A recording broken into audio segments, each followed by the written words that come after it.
We are the Gujarat Technological University. Since its inception over a decade ago, GTU has been empowering young and curating minds to realize their true potential.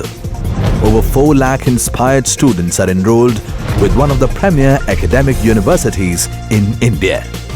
With more than 450 affiliated colleges in its fold operating across 5 zones of the state, GTU, the International Innovative University, your place to move forward.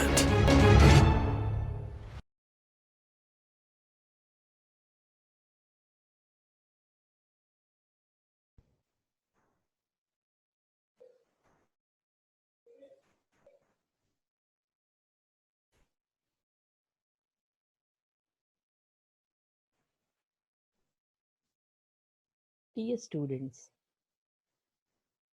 greetings of the day.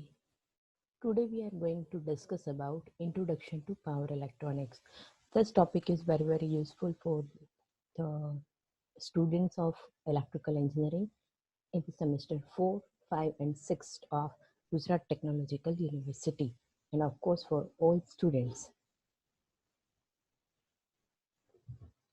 First question is that what is power electronics?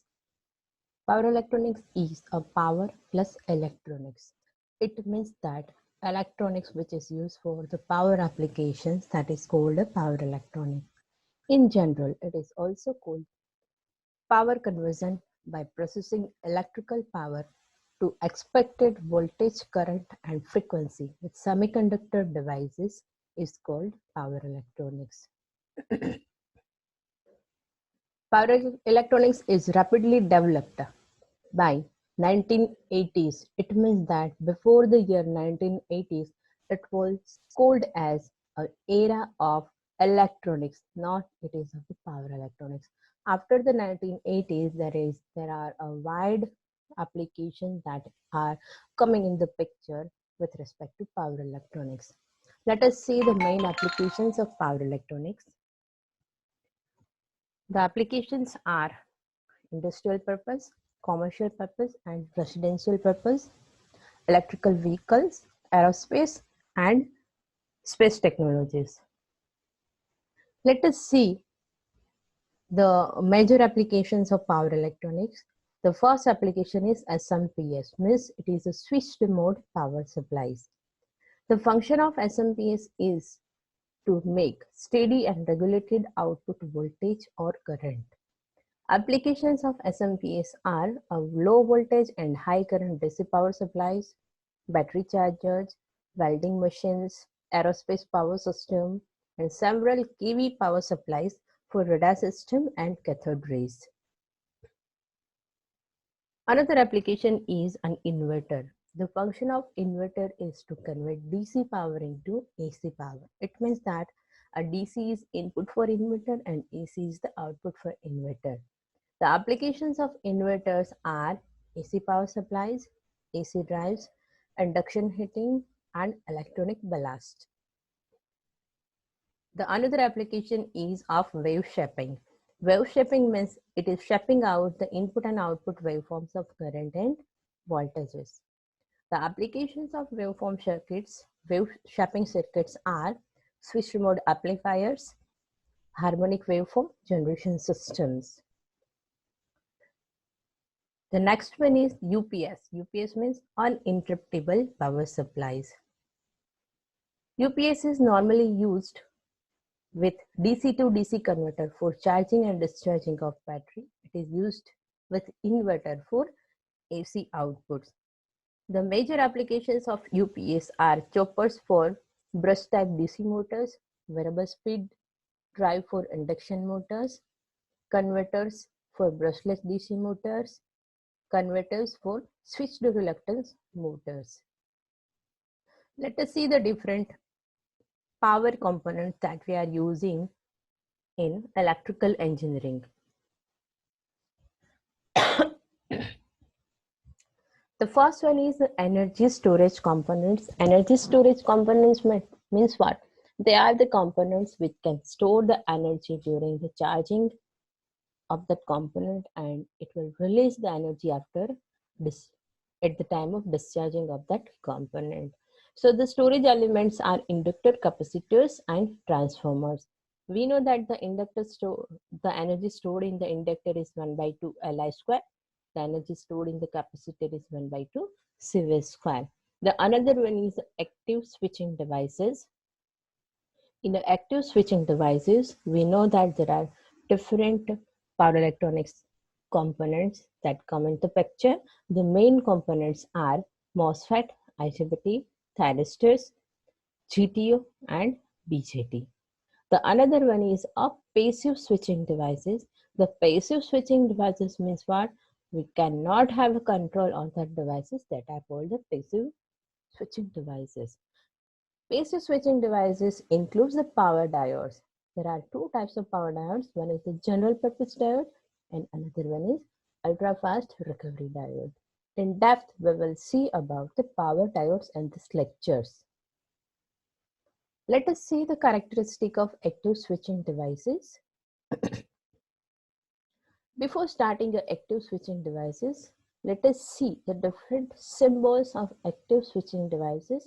This is only some examples of switching devices, but there are many more active switching devices are also available in the literature, but we will go for this type of power devices because normally they are highly used in the power electronics sectors. The first one is called thyristor. Thyristor, it is also called a SCR, silicon controlled rectifier. It is having a 3-terminal anode, cathode, and gate. Gate is a controllable element. You can turn on the SCR using passing a small gate current. Another one is a BJT, collector, emitter, and base. We know that BJT is also called a transistor. There are two types of transistors. One is the NPN and another one is PNP. The controlling element in this BJT is a base current. So you can pass the base current, you can turn on the transistor immediately. The another one is a MOSFET. MOSFET having again a 3 terminals, drain, source, and gate. There are two types of MOSFET. One is the N-channel MOSFET, another one is a P-channel MOSFET. And a controlling element is a gate source voltage. The next one is GTO, gate turn off thyristor. Gate turn off thyristor structure is same as the thyristor, anode, cathode, and gate. But see the difference in the symbol. There are two directions of the gate current. Means you can turn on the thyristor and turn off the thyristor using a gate pulse. Next one is IGBT. IGBT means insulated gate bipolar transistors. Again, it is having 3 terminals, collector, emitter, and gate. IGBT is made by the combination of MOSFET and BJT. So in a symbol, you can also say the combinations of BJT and MOSFET. The gate terminal is taken from the MOSFET, collector emitter is taken from the BJT. So we can say that IGBT is a combination of BJT and MOSFET. It is also known that IGBT having a good points of MOSFET and BJT. So IGBT is highly used in the power electronics devices due to positive points of MOSFET and BJT. Let us see the first component, thyristor. It is also called silicon controlled rectifier, SCR. SCR was developed in 1960s. It is simply turned on by using a small gate current pulse. It is also called a firing of thyristor, or it is also called triggering of thyristor. The thyristor turn on method is easy because just you have to pass the gate current and you can turn on the thyristor. But the turn off method is not easy for the SCR. For that you require another circuit which can make a reversed bias of the thyristor. So if you want to turn off the thyristor, you have to make a reverse bias. You have to develop reverse voltage across the thyristor, or you have to off the main current passing through the thyristor to turn off the thyristor. The ratings available for the thyristors are 5 kV, 400 ampere. It means that they are used for the very high power applications. Means what? Whenever you require a very high power, at the time you cannot use the like a BJT or diode, you must have to go for the thyristor for the switching applications. It requires almost a 2 to 3 volt to on-state the thyristor. It is having a slow response, means the switching speed of the thyristor is lower and the switching speed is less than the 1 kilohertz. Means whenever you require a high switching speed, you cannot use the thyristor. For the low switching speed, you can use the thyristor. Another point. So last two are the disadvantages of the thyristor, that it is having a low switching speed, and another one is that it requires a force commutations. Commutation means what? The meaning of commutations in the engineering field is that you have to turn off some devices, or the method to turn off the thyristor, it is called the commutation. Here the word is used, the forced commutation. Forced commutations means what? You have to make some circuit arrangement across the thyristor so that it will develop a reverse voltage across the thyristor and it will turn off the SCR. There are two types of commutations method available. One is the forced commutation and another one is natural commutations. Natural commutations is used only whenever the power supply is AC. So during the positive half cycle, the thyristor will be turned on. During the negative cycle, automatically the voltage developed across the thyristor will be negative and thyristor will be turned off automatically or naturally, so that it is called a natural commutation. The another component is a BJT, bipolar junction transistor. It is controlled by the base current.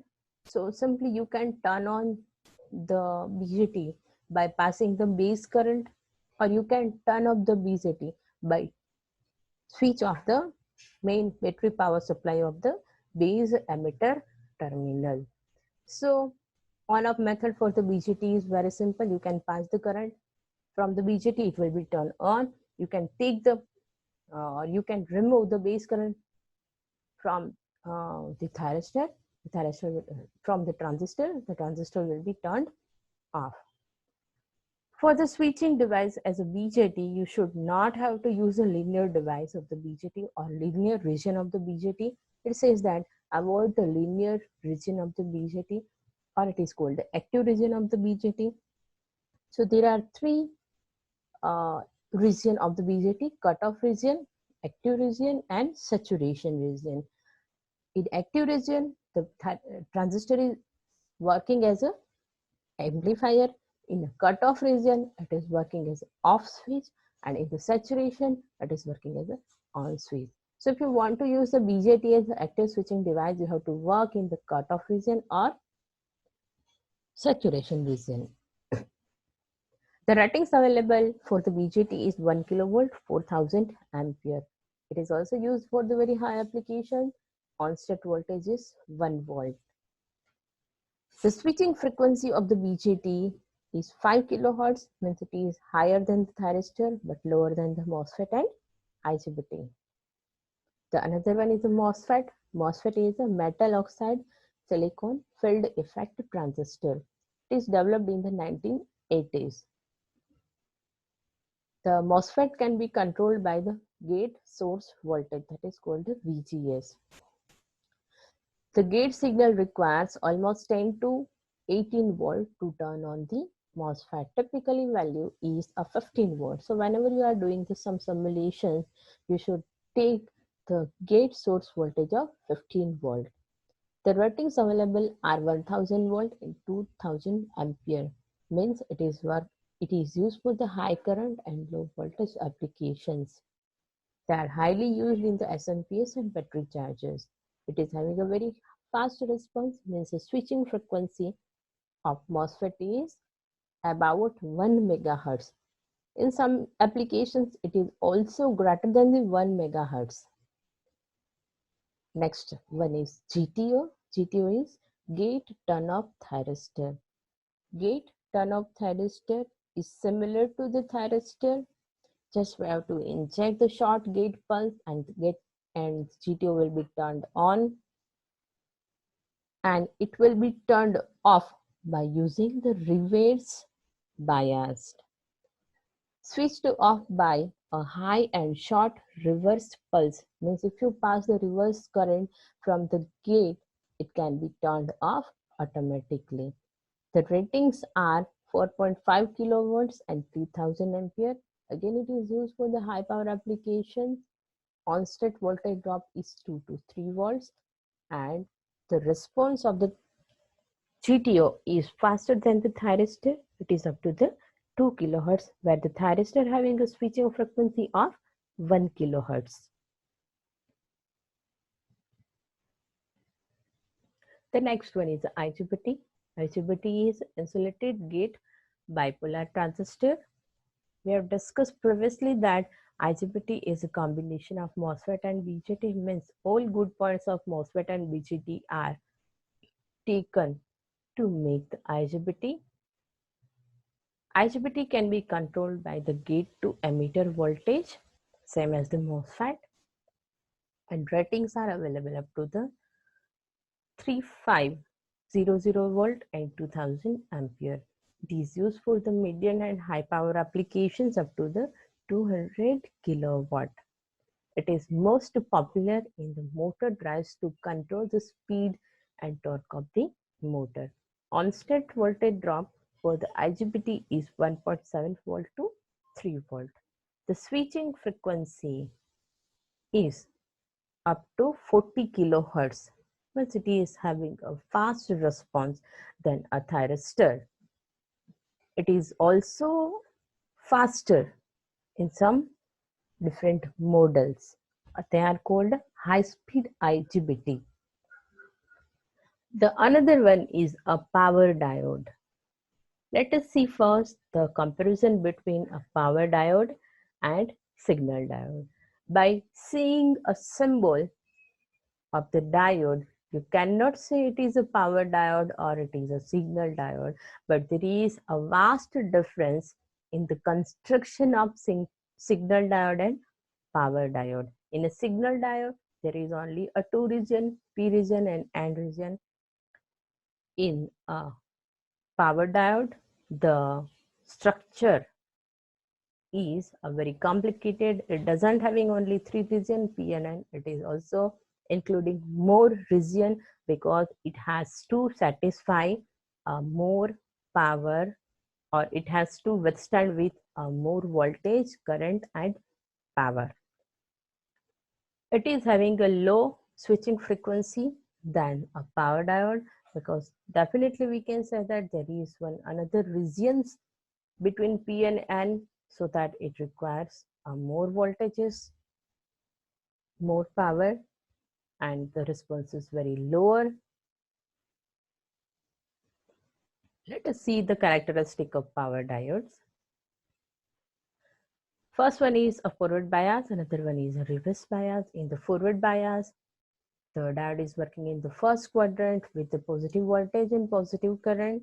So whenever diode battery terminals, means anode is connected to the positive terminal of battery and cathode is connected to the negative terminal of the battery, we can say that the diode is connected in the forward bias. In the forward bias, as you are increasing the voltage, in initial phase current is not increasing, but at the sudden point, the current is going to be increased very rapidly with respect to the voltage.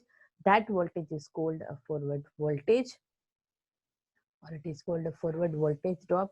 Typically, this value is 0.7 to 1 volt for power diode.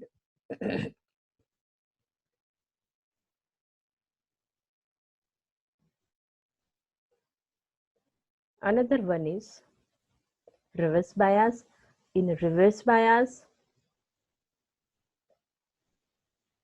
The diode is working in the third quadrant with the negative voltage and negative current. You can make the negative voltage and negative current by using a cathode terminal connected to the negative terminal of battery, and anode is connected to the cathode is connected to the positive terminal of battery, and anode is connected to the negative terminal of the battery. It means that holes of the diode are attracted towards the negative terminal of battery, and electrons of the diode are attracted to the positive terminal of battery. It means that a depletion region between or inside the diode is going to be increased and no current will flow through the diode. Still, we can see here the reverse leakage current that will flow through the diode. It is having a very low value. It is up to the 1 to 10 microampere, when we can neglect that value. But see here, at the point of VBR, the current is in microamperes. Suddenly, if you are crossing the VBR, means reverse breakover voltage. After the reverse breakover voltage, still you are increasing the voltage. The current will increase inside the diode very rapidly. It will comes to the picture that it will break down the diode.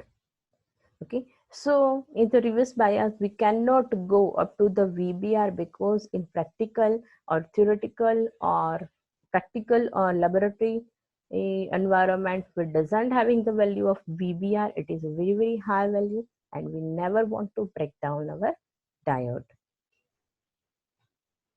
Let us see the reverse bias with respect to temperature ranges. So here the graph is given for one type of power diode, in which we can see the graph of reverse voltage versus reverse current in microampere. So at some voltage 20 volt, current starts to flow, but it is in the microampere. So whenever you are working under the room temperature 25 degrees centigrade, the current is going to be increased up to the 1 to 5 microampere. As we are going to increase the temperature, let us say 100 degrees centigrade, at the time the reverse current is going to be increased. Whenever the temperature is 175 degree, the reverse current is going to be increased more. It means that as you are increasing the temperature, there should be a possibility of increasing the reverse current passing through the diode. Let us see the types of power diode. There are two types of power diode: general purpose diode and fast recovery diode. In the general purpose diode, they are used for the highest reverse recovery and for low frequency applications, because previously we have seen that power diodes are having a low switching frequencies. So whenever there will be a possibility of low switching, at the time you can use the diode, general purpose diode. And another one is ultra fast recovery diode. They are used for the very short reverse recovery period. Soft recovery diodes with a lower peak recovery voltage, and it is used for the high frequency and high voltage applications. So we conclude here that in this session we have seen that what is power electronics, what are the major applications of power electronics. Next, we have seen that different components of the power electronics, that are the storage elements, active devices and passive devices. Next, we have seen the characteristic of the active devices, and we have seen the characteristic of the passive devices. Passive devices that we are saying that a power diode. In a power diode, we have also seen the tip characteristics of power diode and the construction of power diodes and the applications of power diode. Thank you so much. Stay at home, stay safe.